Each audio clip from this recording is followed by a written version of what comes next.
Apa yang terpikir olehmu saat mendengar sebuah kata perpisahan, apalagi sebuah kata tentang kematian?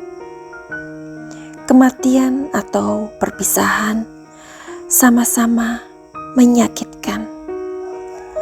Namun, kematian bisa berarti sebuah kebebasan dari sebuah penderitaan. Selamat jalan. Tuhan sudah mendekapmu agar kamu enggak lagi merasakan sakit. Tidur. Shh. Tidurlah. Tidurlah dengan lelap dan damai. Laura, Tuhan mengasihimu. Puisi by Dewi Helsper atau Madam Suki. Kisah pilu dan pedih ini terjadi kepada seorang gadis yang berumur 21 tahun yang akhirnya ia karena menderita sebuah penyakit yang bernama SCI, kemudian ia meninggal di tanggal 15 Desember 2021. Sebenarnya video ini agak sedikit terlambat ya, karena Madam Suki sedang sibuk dengan klien dan beberapa hal lagi. Oke, masih ikut merasakan bela sungkawa dari Madam Suki untuk keluarga. Aku turut berduka cita dan mengucapkan duka yang sedalam-dalamnya untuk keluarga Laura Anna. Ya, semoga orang tuanya diberikan ketabahan, kakak-kakaknya, adik-adiknya mungkin ya, dan semua keluarga besarnya. Amin. Semoga Laura Anna mendapatkan tempat terindah di sisi Tuhan. Amin. Yuhu. Anybody home? Semoga kita disinari oleh kasih dan cinta, dan banyak cinta buat kalian yang sudah mendukung channelku ini. Nah, mungkin kita bertanya-tanya ya, siapa sih awalnya? Kita pasti bertanya-tanya ketika kabar ini merebak. Ketika pertama kali kabar duka ini merebak di permukaan ya, atau di sosial media, tentu aja kalian sama dengan Madam Suki ya, bertanya-tanya. Awalnya kita nggak tahu siapa sih Laura Anna ini ya, karena kalau dia adalah seorang artis sinetron, something like that, pasti kita kan familiar banget ya. Pastinya kalau Laura Anna ini sering tampil di sinetron, pastinya wajah Laura Anna ini tidak asing ya buat kita. Nah, tetapi kemudian emang sih sebelum Laura Anna ini meninggal, Mas Denny Corbuzier memang mengundang Laura Anna ini untuk podcastnya.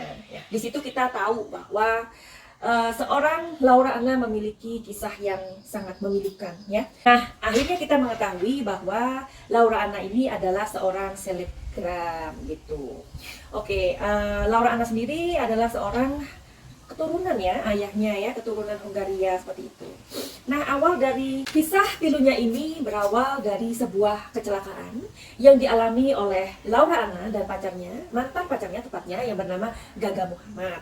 Nah, si Gaga Muhammad ini katanya waktu itu sedang lagi apa ya, mengkonsumsi minuman atau bagaimana begitu ya. Pasti kalian juga sudah tahu ya, apa ya, kondisi dari situasi yang terjadi pada saat itu. Nah, setelah itu Laura Anna kemudian mengalami sebuah penyakit yang bernama SCI itu, atau spinal cord injury seperti itu. Tapi lebih mudahnya kita mengenal sebagai sebuah penyakit cedera pada sumsum tulang belakang. Nah, itu menyebabkan Laura Anna ini sama sekali nggak bisa berjalan ya. Jadi yang ia lakukan hanyalah tidur dan makan seperti itu. Jadi Laura Anna juga bercerita secara gamblang ya di Instagramnya bahwa ia menceritakan bahwa mantan-mantannya ini membuatnya tidak bisa berjalan sama sekali. Nah, itulah kenapa barangkali itu ada hubungannya dengan kondisi Gaga Muhammad ketika ia mengendarai mobil seperti itu. Cedera sumsum tulang belakang ini disebut juga dekubitus ya, di mana di situ ada sebuah apa ya, penekanan, ada luka ya, ada luka penekanan. Jadi luka itu muncul, jadi munculnya luka itu pada kulit dan jaringan yang berbeda. Terus itu ada di bawahnya, begitu ya. Nah, akibat dari gesekan-gesekan itu dari benda itu terlalu lama menjadikan luka-luka seperti itu ya. Kurang lebihnya seperti itu. Nah, jadi si Laura Anna ini kondisinya kita bisa bayangkan ya. Nah, waktu itu saat diundang oleh Deddy Corbuzier juga Bang Deddy ya memberikan sebuah bantuan yang jumlahnya berapa, pasti kalian juga sudah tahu ya. Dan ternyata Tuhan lebih memilih untuk mendekat Laura Anna agar tidak terlalu merasakan kesakitan. Waduh.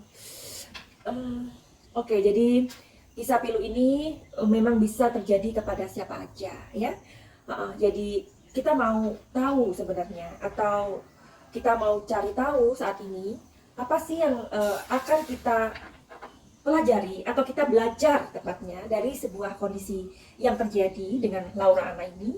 Apa yang bisa kita belajar dari seorang Laura Anna ya, dimana kita tahu wajahnya cantik ya, dan dia juga orangnya nggak suka mengeluh, tetap aja dia mempunyai sebuah bisnis begitu ya, dia tetap dengan bisnisnya itu, which is itu dia sudah tidak bisa untuk bergerak sama sekali, kegiatannya hanya bisa dilakukan yakni tidur dan makan aja, tetapi dia masih berpikir bagaimana supaya ia survive dan menghasilkan sesuatu. Itu yang luar biasa menurut aku. Dan kisah sedihnya pun ketika Laura Anna ini dikremasi, dan pada saat itu Gaga Muhammad ada di tahanan ya, karena kasusnya kan sudah dilimpahkan ke hukum ya. Dan untuk yang terakhir kali pun permintaan Gaga Muhammad untuk melihat mantan pacarnya yakni Laura Anna ini ditolak. Itu gimana coba? Aduh, you can imagine ya, perasaan ini kayaknya hanyut gitu. Oke, hari ini kita mau belajar dari pribadi Laura Anna ini. Apa yang bisa kita pelajari, atau apa yang kita bisa belajar dari pribadi Laura Anna. Oke?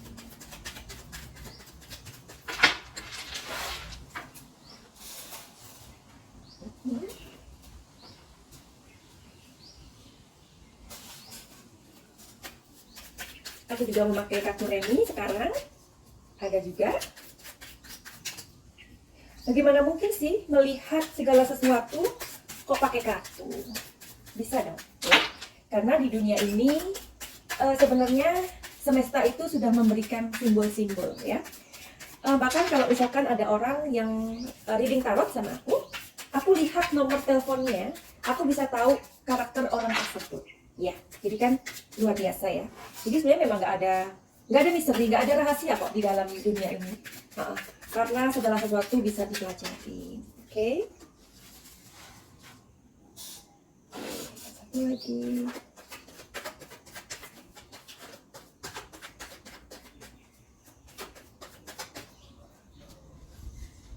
Ya. Apa yang kita bisa pelajari dari pribadi Laura Anna?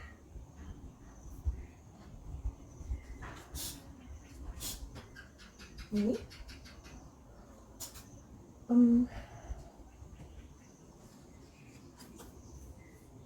ya, keriting ya, waru keriting, dan oke ya,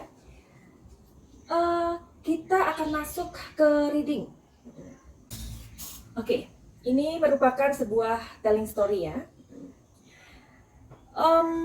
Pribadi dari Laura Anna adalah seorang yang sensitif. Sensitif itu adalah sebuah kepribadian yang bagus ya, kalau kita ambil sebuah positifnya. Dalam arti kalau kita menjadi orang yang sensitif, otomatis kita nggak mau untuk merepotkan orang lain. Nah, begitu ya. Jadi pelajaran yang bisa kita ambil dari seorang pribadi Laura Anna adalah seseorang yang sensitivity akhirnya membuat ia berpacu atau mensupport dirinya sendiri agar ia tidak akan merepotkan orang lain, seperti itu ya. Dia adalah seorang yang memiliki sebuah mimpi ya. Meskipun mimpi dari Laura Anna ini sudah terkubur, artinya terkubur itu sebelum dia meninggal ya. Sebelum dia meninggal, terkubur di sini pengertiannya adalah saat kejadian atau kecelakaan itu terjadi, tentu dengan kondisi kelumpuhan seperti itu, dia sudah sadar betul bahwa mimpinya sudah terkubur atau mimpinya sudah hilang. Ya, tetapi seorang Laura Anna mencoba untuk tetap mensupport dirinya. Bahkan kalau kalian pernah membaca di sebuah tabloid ya, atau sebuah tabloid elektronik seperti itu ya, Laura Anna mengatakan, kamu nggak perlu tahu lah, intinya seperti itu ya, kamu nggak perlu tahu lah apa yang aku rasakan, atau aku nggak perlu nunjukkan luka dari yang aku punya, macam kayak gitu ya. Karena kalau kamu tahu, kamu akan menangis gitu.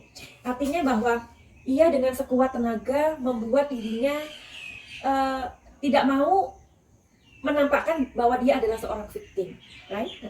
Jadi ada orang yang memang ketika mendapatkan sebuah musibah atau mendapatkan sesuatu kepedihan, kecelakaan dari orang lain, mereka nggak mau tampil menjadi play victim, ya. Kita tahu ya di era atau di dunia maya ini, dikit-dikit kalau kita tabrakan atau kita luka kena pisau di dapur aja dengan berdarah-darah difotoin di YouTube atau misalkan di Facebook atau di Instagram ya. Banyak ya orang seperti itu ya. Tapi pribadi dari Laura Anna ini nggak seperti itu. Makanya di sini kartunya muncul adalah ia adalah seorang yang mempunyai sensitivity ya. Dia nggak mau melakukan itu. Dan dia sebetulnya adalah pribadi yang tetap mempunyai mimpi meskipun mimpinya itu sudah terkubur ya. Dan 5 waru di sini mengatakan bahwa dalam kondisi saat dia sakit dengan kelumpuhannya ini atau spinal cord injury ini, Laura Anna tidak mempunyai uang ya. Dia dan keluarganya mempunyai masalah dalam keuangan ya. Makanya itu kenapa bukan sebuah kebetulan juga kalau Bang Deddy Corbuzier juga mengundang Laura Anna ini sebelum dia meninggal ya. Diharapkan bahwa Laura Anna dapat menjalani pengobatan seperti itu ya, tetapi Tuhan pasti tahu bahwa kebaikan dari Mas Deddy Corbuzier pasti akan dilihat sama Tuhan ya. Amin. Jadi sebenarnya nggak ada yang sia-sia. Dan di sini kartu yang terakhir adalah adventure ya. Adventure itu dari gambarnya kita melihat bahwa seorang pribadi Laura Anna sudah membuat dirinya kuat meskipun secara fisik dia memang sudah kalah ya. Jadi fisiknya sudah mengalahkan kekuatan diri Laura Anna. Tetapi hari ini kita belajar kepada Laura Anna bahwa segala sesuatu, musibah, kesedihan itu memang tidak perlu dipamerkan ya. Itu yang pengen aku ungkap atau aku mau share di sini tentang pribadi dari Laura Anna ya. Loh, jika kita punya kesedihan, kita punya masalah, kita nggak bisa ungkapkan ke teman atau bagaimana itu, terus bagaimana dong? Yang ada kan banyak juga orang yang bunuh diri karena mereka tidak bisa mengungkapkan kesedihannya kepada even kepada keluarganya atau sahabatnya ya. Jadi menurut aku, Madam Suki, kalian mulai sekarang harus mencari sahabat yang memang bisa memberikan kuping, memberikan sebuah bantuan ya. Jadi bantuan itu nggak selalu uang, tetapi ketika kita menyediakan waktu kita untuk mendengarkan, itu adalah sebuah pertolongan ya. Jika kalian tidak mempunyai orang-orang yang memang kalian harapkan sebagai teman atau sahabat, mereka bisa membantu masalah kalian ataupun mendengarkan masalah kalian, datanglah kepada orang-orang yang memang punya energi yang besar di sini. Mungkin salah satu contoh aja, kalian bisa datang ke Madam Suki untuk dilihat masalahku ini gimana sih, terus solusinya gimana. Karena banyak juga orang-orang yang datang ke aku, mereka adalah orang-orang atau pribadi yang rapuh, yang mereka sudah mulai give up dan pernah beberapa kali mencoba untuk bunuh diri, seperti itu ya. Mereka datang ke aku, kemudian aku benerin kehidupannya, aku dandanin pribadinya, kemudian mereka mendapatkan kebahagiaan, dan dari kebahagiaan itu mereka mendapatkan sebuah hal yang mereka harapkan. Itu loh maksud aku ya. Tapi bukan hanya ke Madang Suti aja, terserah kalian mau kemana. Intinya kisah pilu dari Laura Anna ini adalah menceritakan tentang sebuah ketegaran yang memang kita harus ambil dari kondisi dia yang sangat-sangat luar biasa, membuat dia hancur ya. Tetapi seorang Laura Anna tidak memperlihatkan itu yang luar biasa.